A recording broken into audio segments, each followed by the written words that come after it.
सरकटे का आतंक।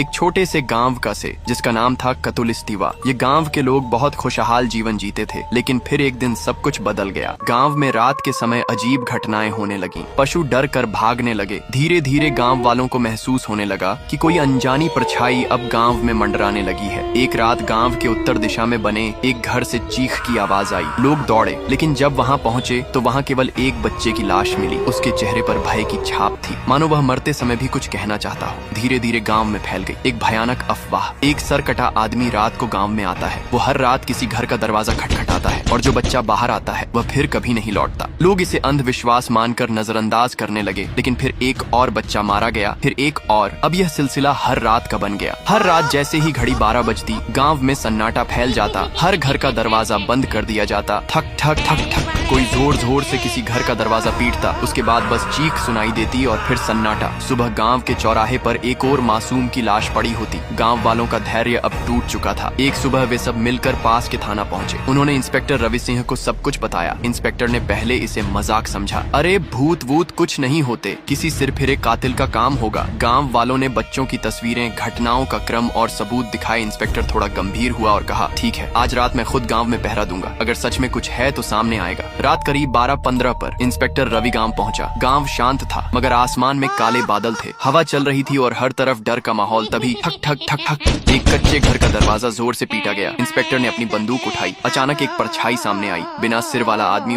वह सीधे इंस्पेक्टर की ओर बढ़ा। रुक जा, नहीं तो गोली मार दूंगा, इंस्पेक्टर चिल्लाया। धाएं धाएं गोलियां चली, लेकिन परछाई हवा में गायब हो गई। इंस्पेक्टर को कुछ समझ नहीं आया कि वो कहाँ गया। तभी पीछे से एक झटका और इंस्पेक्टर की लाश जमीन पर गिर गई। सुबह इंस्पेक्टर की लाशें गांव के बीचों बीच रखी थी। अगली रात फिर वही दस्तक। इस बार शिकार बना आरव, 10 साल का एक मासूम बच्चा। वो जब किसी ने दरवाजा खटखटाया, शायद बाबा होंगे सोचकर उसने दरवाजा खोला, और फिर वही अंधेरा, वही कुल्हाड़ी, वही साया। सुबह आरव की लाश गांव के बीचों बीच रखी थी। आरव का एक बड़ा भाई था, नारुतो। वो शहर में पढ़ता था, लेकिन जब उसे भाई की मौत की खबर मिली तो वह रोते हुए गांव पहुंचा। भाई की हालत देखकर उसका दिल कांप गया। वो फूट फूट कर रोया, लेकिन फिर उसकी आंखों में आंसू नहीं, आग थी। वो आरव की कब्र पर गया, हाथ जोड़कर कहा, भाई मैं तुझे बचा नहीं पाया, पर अब मैं तुझे न्याय दिलाऊंगा। मैं उस सरकटे साए से बदला लेकर रहूंगा, चाहे मेरी जान ही क्यों न चली जाए। किया नारुतो सरकटे को मर पाएगा। उस देखने के लिए फॉलो कर कमेंट करो पार्ट 2।